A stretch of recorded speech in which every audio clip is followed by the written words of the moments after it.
Сегодня у нас интересная тема будет. Будем считать денежки. Итак, поехали. Первая и самая такая большая статья расходов в нашей семье – это аренда квартиры. У кого есть своя квартира в Анталии, конечно, это очень здорово. Классно, ребята, поздравляю вас. Но мы арендуем квартиру в центре, недалеко от Марк Анталии. Все хорошо знают, где находится центр. Итак, мы платим сейчас уже несколько месяцев 13 тысяч лир за квартиру. Вот такая, скажем, неприятность, так сильно подорожала. Нам сразу подняли цену в 2 раза. Раньше мы платили намного меньше, но уже несколько месяцев платим 13 тысяч лир. В переводе на доллары это 450 долларов. Можете посчитать сами. Из долларов, я думаю, всем понятно, сколько это будет в рублях, в тенге, в гривнах и в других валютах. Кто смотрит наш канал. Итак, дальше можно поговорить о коммунальных услугах. Начнем с электричества. Когда мы живем вдвоем, у нас нет гостей, в такое межсезонье, знаете, весной, осенью такая очень хорошая погода, и не нужно даже включать кондиционер. Тогда мы тратим где-то 150 лир примерно на электричество. Но когда летом приезжают гости, тем более летом вот эти жаркие месяцы, начиная с середины, скажем, там июль, август, сентябрь, мы активно используем кондиционер, потому что очень жарко. И в такие месяцы можем платить за свет 500 лир, 600 лир. Также есть холодные такие месяцы. Как холодные относительно. Здесь в Анталии, в самом городе, вообще не бывает снега, всегда плюсовая температура. Даже ночью, зимой плюс 8 градусов, а днем плюс 15. Но все равно, когда на улице плюс 15 и в квартире также плюс 15, то это некомфортно. Поэтому зимой мы тоже, начиная с середины декабря и до середины февраля, примерно пару месяцев, мы тоже активно используем кондиционер, подогреваемся. И тоже в такие месяцы выходит, скажем так, кругленькая сумма. У кого-то, конечно, еще больше выходит.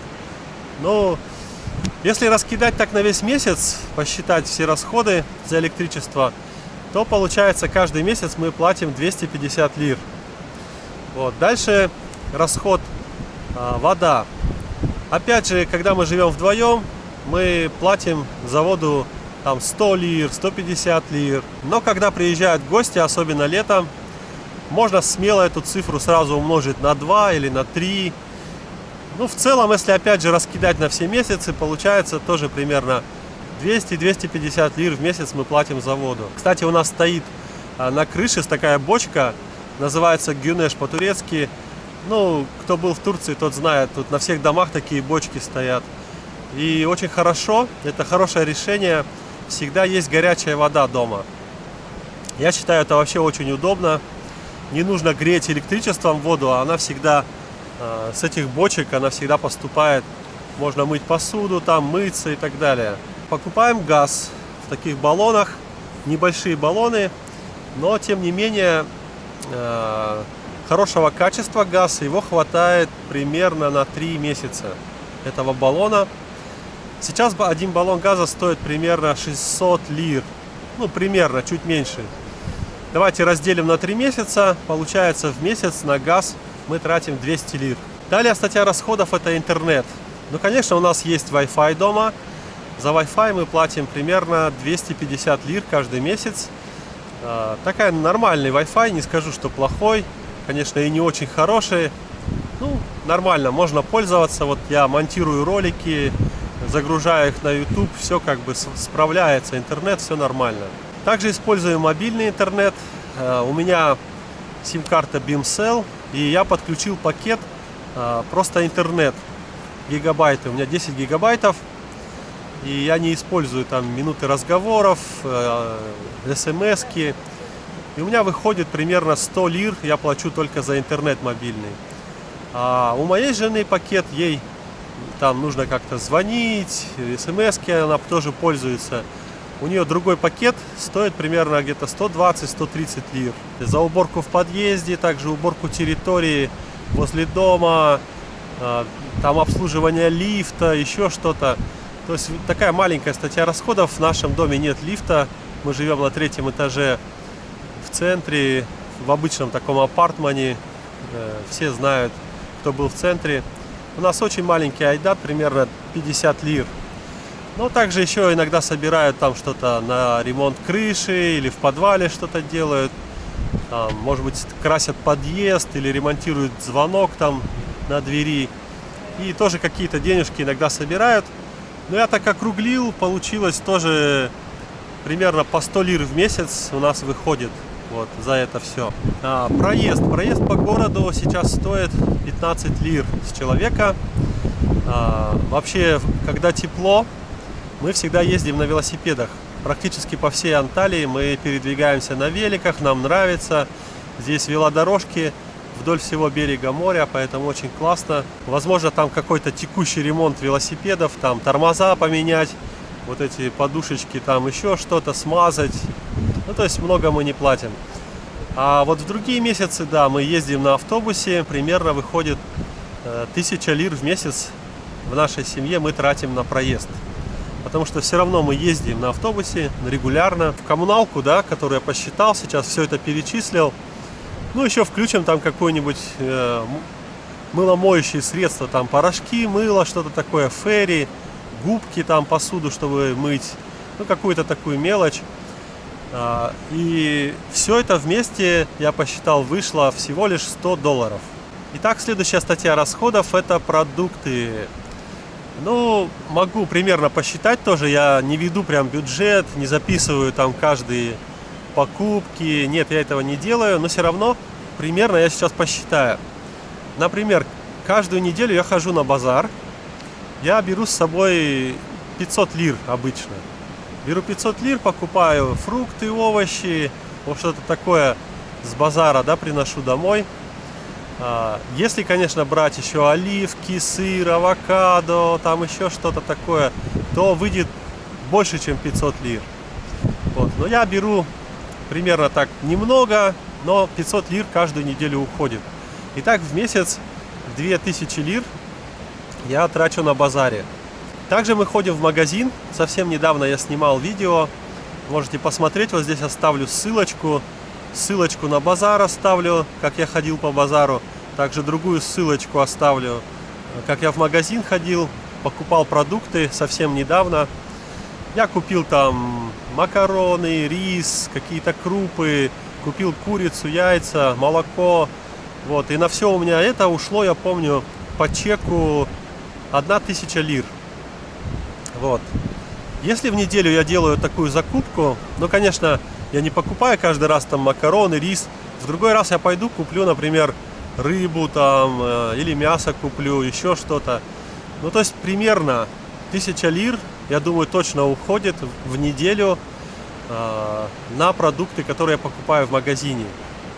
В месяц получается 4000 лир. 2000 лир на базаре трачу и 4000 в магазине. Уже 6000 лир уходит. Также к продуктам можно отнести, например, кафе. Мы живем в таком городе, что здесь на каждом шагу, можно сказать, кафешки, ресторанчики, разная уличная еда и так далее.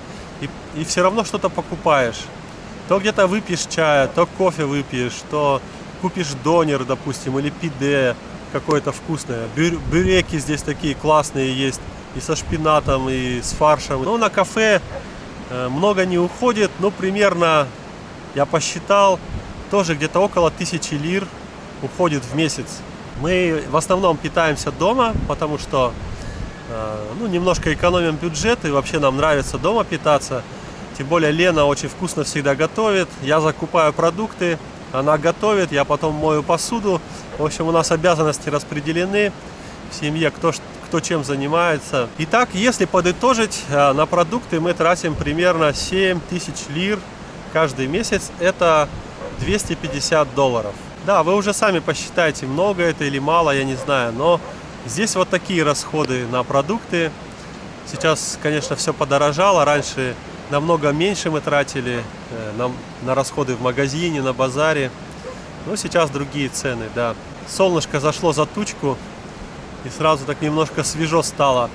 Когда сейчас светило солнышко, прям было вообще жарко. Итак, следующая статья расходов – это одежда. Но здесь вот, наверное, мне будет очень трудно посчитать, сколько мы тратим на одежду. Потому что мы, когда приехали в Турцию, мы приехали со своей одеждой с какой-то, и многие вещи мы до сих пор используем, носим. Ну, например, как я покупаю для себя одежду, я, наверное, так раза 2 в год примерно делаю закупку одежды. По сезону, можно сказать. То есть перед летом я иду там в магазины, смотрю футболки, шорты, разные там вещи, какие мне надо, может быть, какие-то там шлепки или кроссовки, еще что-то. Иду и сразу все покупаю. То, что мне нужно на 2-3 месяца, 4. Потому что я не люблю часто ходить по магазинам. А, допустим, Лена, она по-другому относится к покупкам вещей. Она как-то по потребности, или как сказать, по ситуации, где-то что-то она увидела интересное, что подходит к ее гардеробу. Ну, то есть у женщины так чуть-чуть по-другому работает. Да, могу сказать только примерно, точно не могу сказать. Ну, примерно $100 в месяц, да, мы тратим на одежду. Мы не покупаем много одежды, потому что здесь нет такого культа одежды, что нужно каждый сезон покупать то шапки, то куртки, то пуховики, то теплые сапоги, то демисезонные и так далее, и так далее. Здесь, в принципе, можно в шортах и в футболке, да, и в каких-то сланцах проходить там 8 месяцев. И 4 месяца это джинсы, там кроссовки, вот такая ветровочка, видите? У меня одна майка сейчас, сегодня уже 9 декабря, и легкая ветровочка, все. Уже вечер, 5 час вечера, я сижу возле моря, и мне нормально. Да, мы действительно не тратим много денег на одежду, и в этом, наверное, в Анталии это очень большой плюс, я считаю. Ну, давайте еще сюда к одежде, может быть, отнесем такие, может быть, предметы гигиены, да, там шампунь, я не знаю, мыло, там что-то, что мы используем. Может быть, жена какую-то косметику покупает. Тоже много не пользуется, я честно скажу. Природная красота, красивый человек сам по себе. Вот. Поэтому, действительно, примерно, давайте так поставим, $100 мы тратим вот на такие какие-то потребности необходимые. Непредвиденные расходы. Но здесь тоже трудно очень посчитать, но они бывают, знаете. Вот совсем недавно я тоже не ожидал, проснулся рано утром и от боли, я уже рассказывал в видеоролике, что у меня заболела почка, но уже сейчас все решилось, все нормально. Вот. Можете тоже посмотреть видео, оставлю ссылочку. В общем, на обследование, только за обследование я заплатил $200. И плюс еще такую же сумму покрыла моя страховка. То есть, если бы не было бы страховки, мне бы пришлось только за обследование заплатить $400. Хоть что может произойти, да, нужно экстренно какие-то деньги. Тоже хорошо, когда они есть. И такие расходы бывают. Ну и, конечно, такая статья расходов – путешествия. Мы живем в Турции как туристы. И, конечно же, мы путешествуем постоянно. Самый бюджетный вид путешествий – это на велосипедах или пешком, или на автобусе куда-то доехать. Здесь автобусы ходят практически по всему побережью. Вот. Если купить музейную карту, для тех, у кого есть вид на жительство в Турции, карта музейная стоит 60 лир. И можно ходить по всем достопримечательностям, каким-то историческим местам. Уже будет бесплатный вход. Вот. Только доехать на велосипеде или дойти, или можно просто взять с собой рюкзачок и путешествовать вдоль берега моря. Также мы посещаем экскурсии, могу немного рассказать вам. Например, рафтинг, очень хорошая, крутая экскурсия, стоит от $15. $15 это просто вас на лодке прокатят по реке, это будет очень интересно. Примерно 13 километров сплавляешься на лодке, такой драйв, очень круто. Всего $15, да. В это входит также трансфер, вас привезут, увезут. И там такой скромный обед, ну, сытный, скромный обед. Там макароны с курочкой или еще что-то такое. Если взять, например, экскурсию более развернутую, будет стоить $30. Вот. Рафтинг, плюс еще вас на джипах увезут в горы, называется Jeep Safari, и там Тазы каньон, очень красиво тоже, то это будет стоить примерно $30. Также есть очень интересные экскурсии, различные кораблики, здесь их просто не сосчитать, таких экскурсий.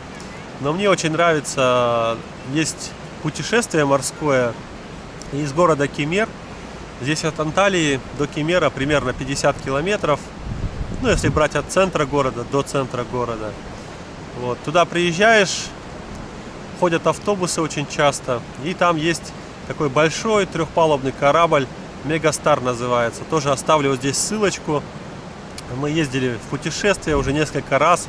Приезжают к нам друзья, мы обязательно едем на этот корабль, отдыхаем. Путешествие очень хорошее. Стоило всего $15 тоже с человека. Но действительно очень интересно прокатиться. Сейчас, конечно, зимой уже этот корабль не ходит, потому что прохладно. А в сезон прям рекомендациончик. Кто будет, обязательно прокатитесь. Ну и множество других экскурсий здесь существует. Например, мы любим ходить еще в хамам. Вот, тоже от $15 стоит хамам. Если, конечно, берете массаж там или какие-то процедуры, то будет стоить там дороже $30, $40 и так далее, смотря какие процедуры вы закажете. Да, действительно, здесь тоже я не смогу сказать, сколько мы тратим на путешествия, но мы любим путешествовать. Мы своим ходом, и пешком, и на велосипедах, и просто на автобусе куда-то уезжаем, с друзьями общаемся. Также на экскурсии мы ездим. Все это можно увидеть на нашем YouTube-канале. Очень много видео на эту тему я снял. Итак, друзья, давайте немножко подытожим, сколько же денежек мы тратим в Анталии каждый месяц. На аренду квартиры плюс коммунальные услуги у нас уходит $550 каждый месяц. Но сейчас, честно говоря, мы уже стали подыскивать квартиру поменьше. Сейчас мы живем в квартире трехкомнатной, плюс кухня, 3+1 называется. В центре, ну, нормальная мебелированная квартира, хорошая. Но сейчас мы уже поставили цель найти что-то более бюджетное, потому что на самом деле не используем какие-то комнаты, и платить столько за аренду, ну, кажется, что можно сэкономить на этом. На продукты мы тратим, я посчитал, примерно $250 каждый месяц. Это на базаре мы покупаем продукты, в магазинах, также иногда заходим в какие-то кафешки. $250 уходит на двоих. На одежду и на какие-то средства гигиены, все это как-то я обобщил в одну статью расходов, мы тратим примерно $100 в месяц. Итак, если все это сплюсовать, 550 плюс 250 плюс 100, получается $1000 в месяц на двоих сейчас нужно для того, чтобы жить здесь в Анталии, арендовать квартиру. Ну, для кого-то, может быть, это совсем небольшая сумма. Для тех, кто живет в больших городах, наверное, платят еще больше. Даже здесь, в Анталии, тоже, знаете, районы отличаются. Те, кто живет вот в районе Лара, где я сейчас нахожусь, здесь аренда квартир порядком еще выше. И люди, может быть, чаще ходят в рестораны, там пьют сухое красное вино, какой-то коньяк и так далее. То тогда расходы, конечно, будут в разы больше. Или район Лиман взять, Кони-Алты. Там тоже жизнь более дорогая, аренда квартир более дорогая. Поэтому я считаю, у нас примерно где-то так серединка, да, и немного, и немало, но $1000 для того, чтобы жить вот в курортном месте в Анталии на двоих, в любом случае потратите. Конечно, можно жить более бюджетно, да, там снимать какую-то очень маленькую квартирку в каком-то неудобном районе, или там питаться только макаронами. Ну, конечно, тогда будет намного меньше расходы. Ну и жизнь будет тоже такая, может быть, менее радостной, менее позитивной. Но это мое, конечно, мнение. Ну или те, кто живет в маленьких городках, тоже, наверное, столько денег не тратят. Или кто живет в своей квартире. Да, но помимо каких-то текущих расходов, которые есть, которые я озвучил, ну, наверное, у всех людей есть какие-то желания. Вот, например, кто-то хочет там обновить телефон. Я тоже увлекаюсь видеосъемкой, да, у меня сейчас Redmi телефон, такой, ну, простой, нормальный телефон, как бы все свои функции выполняет, но хотелось бы такой, знаете, с хорошей камерой, там, чтобы был более мощный, продвинутый, современный, вот. Но он стоит здесь, если, например, взять iPhone 14, стоит около $2000, если здесь в Турции купить. Но пока это только желание, да, нет каких-то свободных денег, чтобы делать такие покупки. Или, например, я вот снимаю видео на камеру Sony, ну, такая, знаете, как GoPro, только Sony камера. Тоже хотелось бы, знаете, купить более профессиональную, там, с хорошим зумом, но тоже пока нет возможности. То есть желаний, да, тоже может быть много. Но если только это видео наберет, например, несколько миллионов просмотров, что из отдела фантастики, да? Ну да, конечно, такое не произойдет. Вот снова вышло солнышко, и прям приятно. Уже около 5 часов вечера. Уже почти час я здесь сижу на берегу, отдыхаю. То какой-то шум мешает записывать. Дети бегают, то собака лаяла, то еще что-то. В общем, сижу, отдыхаю. Записываю видео. Думаю, завтра я уже поставлю его на YouTube. Так что, ребята, ставьте лайки, пишите комментарии. Вам это ничего не стоит абсолютно. А нам поможет в продвижении нашего канала. И будет приятно, что делимся с вами полезной информацией и будем видеть обратную связь. Всем пока-пока, мирного неба над головой, не болейте. Все, до следующего видео. Вот эти скалы высотой примерно 40 метров. В некоторых местах даже достигают 45 метров, наверное, самое много. И вот здесь за поворотом уже, здесь Дюдинский водопад. Там тоже такая... Вот такая же, как сказать, залив. И там водопад, который падает прямо в море. А вот где вот то здание, наверное, камера передает. Большой отель, а за ним уже начинается песчаный пляж Лара. В ту сторону пляж Кони-Алты. Ну, наверное, сейчас не видно. Здесь еще тучки, солнце светит прямо в камеру. Вот. Интересное место такое. Здесь водопадик тоже маленький какой-то. О. Красиво сделали такие лесенки.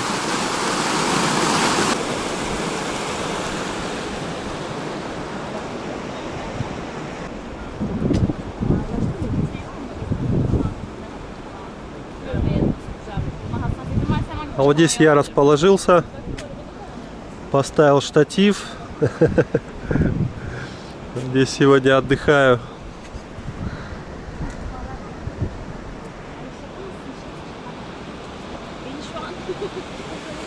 Yaşamaya özgü çekiyor yani.